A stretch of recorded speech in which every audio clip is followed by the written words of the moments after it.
Sorry Sandhya, extremely sorry. என்ன பண்றது, அண்ணன் மேல திடீர்னு காஃபி கொட்டதுனால நான் உன்னை கோவத்துல தெரியாம ஏதோ பேசிட்டேன். ச்சே, கொஞ்சம் யோசிச்சிருக்கணும்.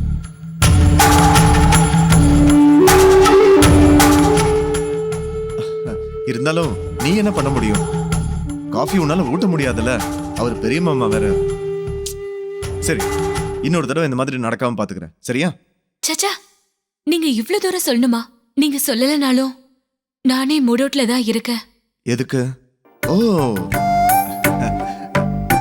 First night நடக்கலனா? ச்சே, அந்த நினைப்பெல்லாம் இல்ல. வாய்ப்பு கிடைக்கலன்னா நம்ம என்ன பண்ண முடியும்? அது இல்ல.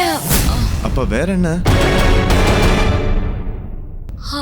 அதை எப்படி உங்ககிட்ட சொல்றதுன்னு எனக்கு தெரியல. உங்க அண்ணனுக்கு அப்படி நடந்ததை நினைச்சு எனக்கும் ரொம்ப வருத்தமா தான் இருக்கு. ஆனா நானும் சோகத்துல இருந்தேன்னா அப்புறம் அப்பா அம்மாவும் சோகத்திலே இருப்பாங்க. அதான் நார்மலா இருக்கு. நடக்கிறதெல்லாம் பார்க்கும்போது உன்ன மாதிரி எனக்கும் மூடாப்பா தான் இருக்கு.